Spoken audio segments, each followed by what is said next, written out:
Okay, so chapter 49 is about antiviral agents. So up until this point, we've been talking about antibacterial agents, obviously directed against bacteria, and now the antiviral agents.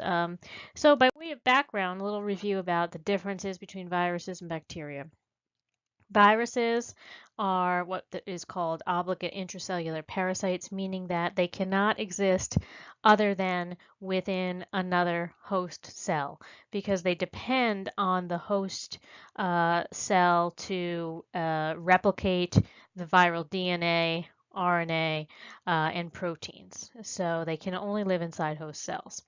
There's antiviral therapies available for a number of different types of viruses, herpes, hepatitis C, hepatitis B, the human papillomavirus, HPV, influenza, human immunodeficiency virus, HIV, and the respiratory syncytial virus. And we'll review most of those categories in a little bit more detail.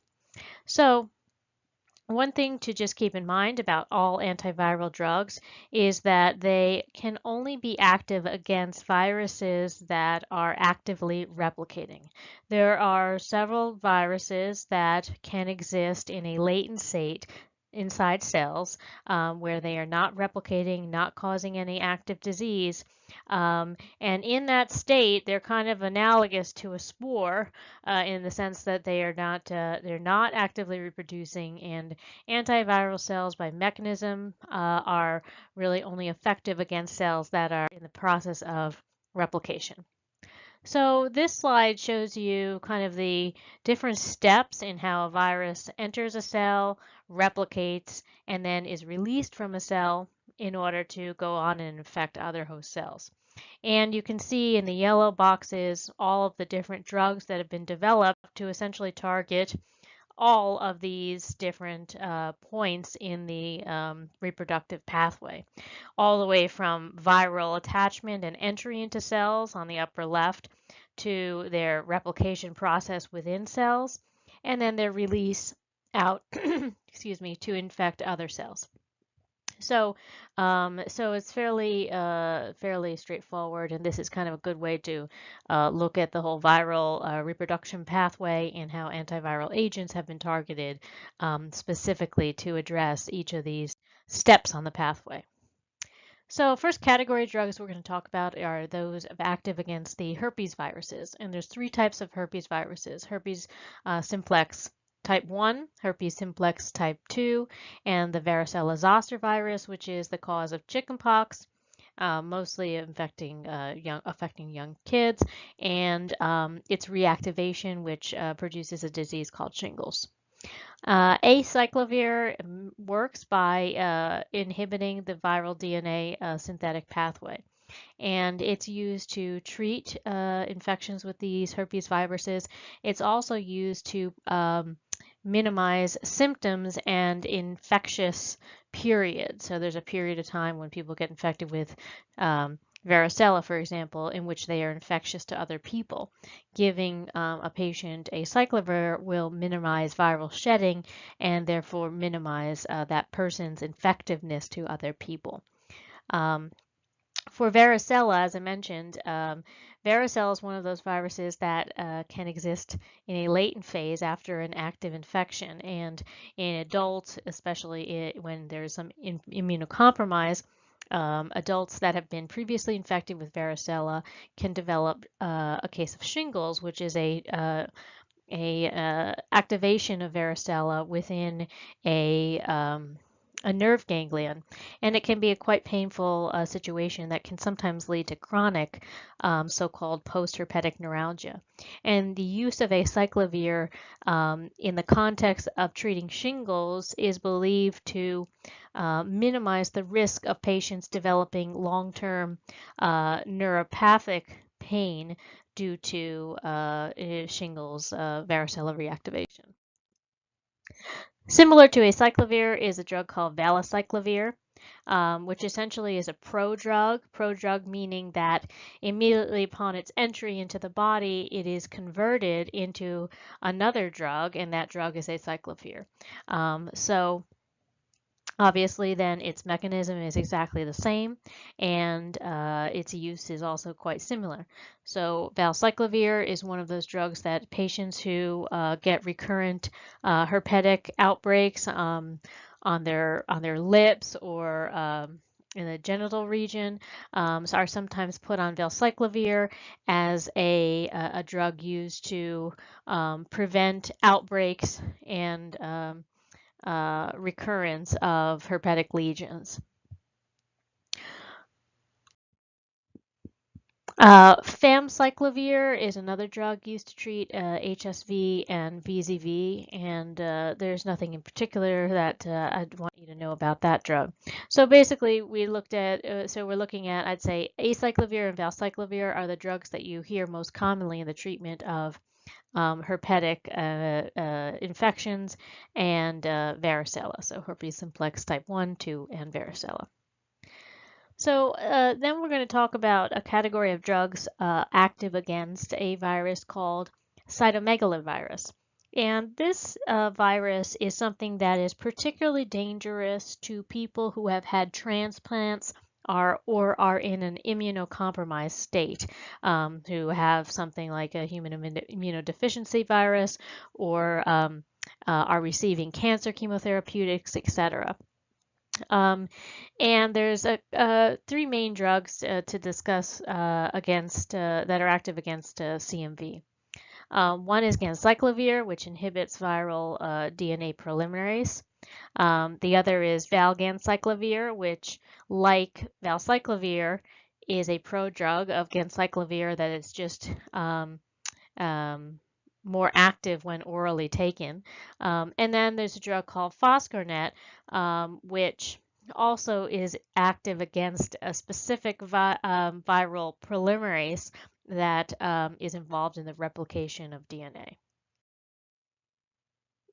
Okay, so now we're going to talk about the antivirals that have been specifically developed for the treatment of human immunodeficiency virus. And um, they fall into these 6 categories. Number 1, the nucleoside or nucleotide reverse transcriptase inhibitors. Number 2, the non-nucleoside reverse transcriptase inhibitors. The protease inhibitors, fusion inhibitors, and the CCR5 co-receptor antagonists, which are also nicknamed the entry inhibitors because of their mechanism of action. And then there's the HIV integrase transfer inhibitors. So obviously those are pretty uncomplicated. There's a lot of different drugs here, and we're not going to be focusing on specific drugs in this part of the lecture.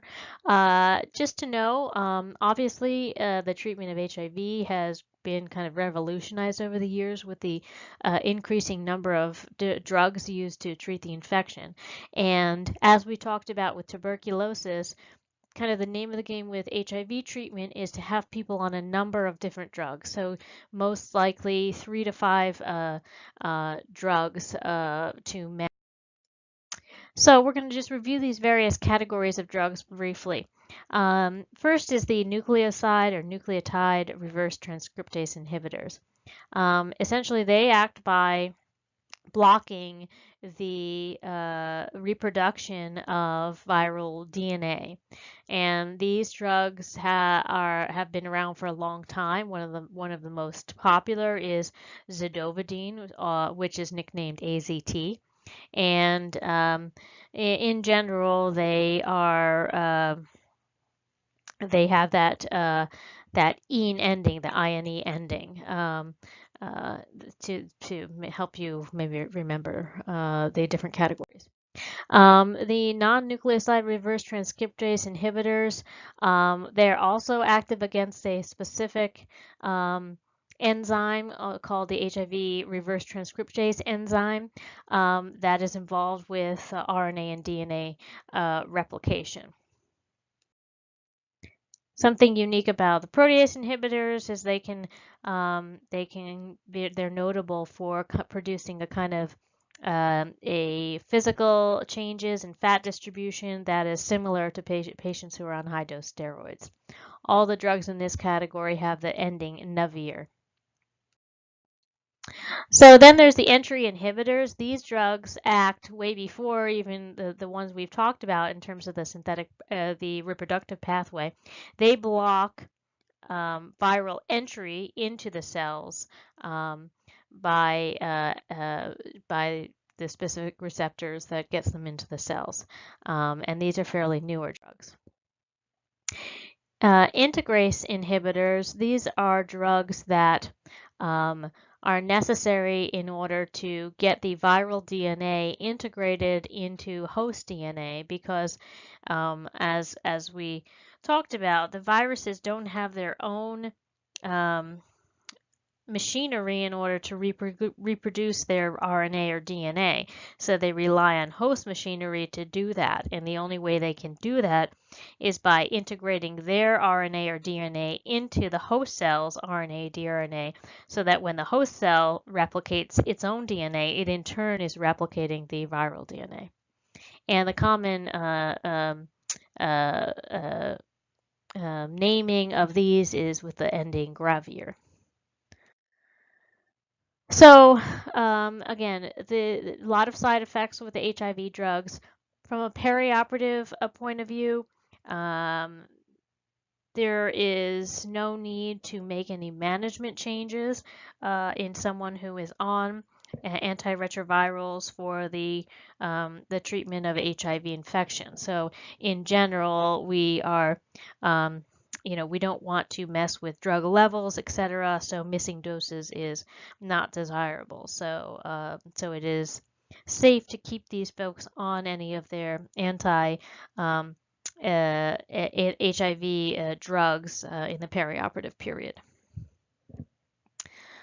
So the next category of drugs in this chapter are those that are used to treat hepatitis. And hepatitis comes in a bunch of different types named after with letters.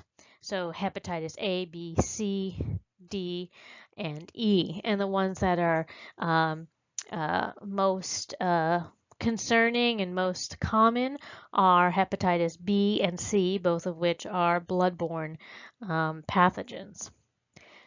So these are the 4 drugs that have been used in the treatment and are used in the treatment of hepatitis. The longest longest running treatments for hepatitis are the interferons, which are kind of complicated drugs that seem to have an effect on the host's immune system that helps them fight off the infection. Then there's ribavirin, which has also been around for a long time.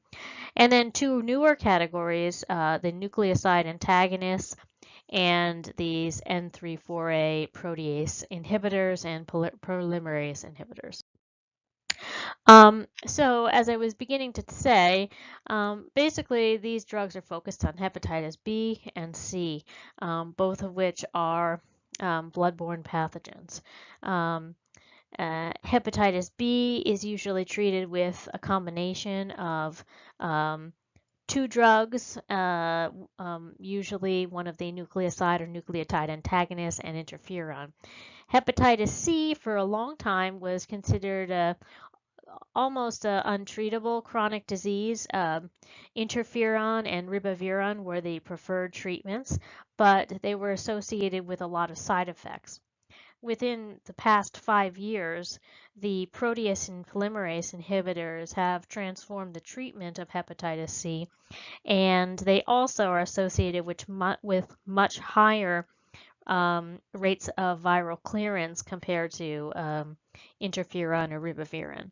So nowadays, after 6 months course of these drugs, these newer drugs, well over 90% of patients will have a viral load basically of 0, suggesting that there's almost no virus in their blood anymore. So the response to these drugs is measured in what's called sustained viral response of your goal is to have effectively viral eradication by the end of 6 months. And the load of virus in someone's blood is directly related to how infectious they are. So this becomes important to us in the operating room environment because, of course, needle stick injuries are a concern to us. And one of the probably most feared infections is hepatitis C because there's no vaccine for it. And up until the development of these newer drugs, it was a relatively incurable chronic infection that could have significant long-term impact, particularly on liver function. So this slide just shows you a little bit about the hepatitis C virus life cycle and where these new drugs are acting in order to inhibit viral replication and exit out of the cell. So just a little bit of background. Interferons have been around for a long time, yet their mechanism of action is not really well understood. As I mentioned, they're believed to have some sort of an effect on the host's viral ability to combat viral infections, possibly by increasing production of cytokines, increasing cytotoxic T cell activity. They also may have another role in inhibiting viral entry and release out of cells, but it's still poorly understood. A couple years after interferon was developed, they developed something called pegylated interferon, which was considered better than interferon because it had a longer half-life, slower clearance, and patients were able to maintain higher rates of higher concentrations of drug for longer periods of time, which made them more effective. The big problem with interferons is that they are very notable for their production of kind of flu-like malaise, and many patients will essentially be non-compliant with therapy because they are so bothered by the side effects. Then next came along ribavirin, which was a drug that somehow blocks the reproduction of viral RNA. And it was something used in combination with interferon to get better sustained viral response in patients with hepatitis C. Just of note, it is contraindicated in pregnancy because it interferes with RNA production.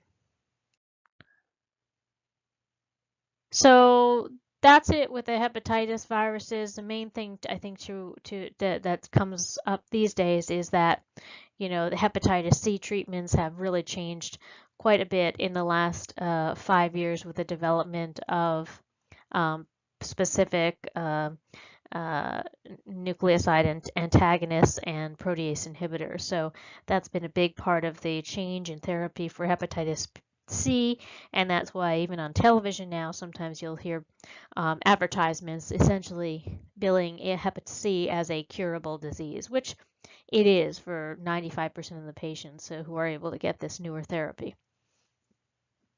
So now we're going to just spend the last few slides on the treatment of influenza, antivirals used in the treatment of influenza. So influenza, like hepatitis, is named by different letters. So there's influenza A, B, C, and then sometimes you'll also hear someone say, you know, swine flu or bird flu. So people also categorize influenza based on the species in which that particular strain originated. There's two main drugs used to treat influenza. There's the neuraminidase inhibitors, and then there's these drugs.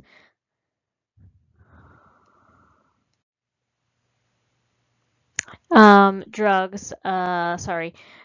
drugs used to treat influenza, neuraminidase inhibitors, and then amantadine and rimantadine. It's not ranitidine. The H2 blocker ranitidine is not used in the treatment of influenza. It is rimantadine. That slide should say. So the neuraminidase inhibitors, that is what you may recognize more by the name of Tamiflu.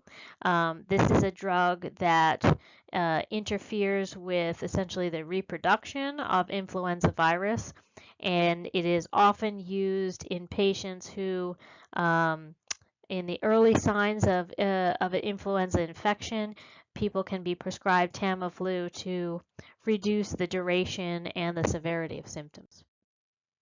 And amantadine and rimantadine are drugs that inhibit the uncoating of the virus once it gets into a cell. And without uncoating, there can be no access to the RNA or DNA that will allow the virus to replicate. These drugs are fairly infrequently used in the treatment of influenza A, like ribavirin, and they're also teratogenic, and they're really just not used that much. Essentially, the neuraminidase inhibitors are the only drugs you hear too much about in the treatment of influenza.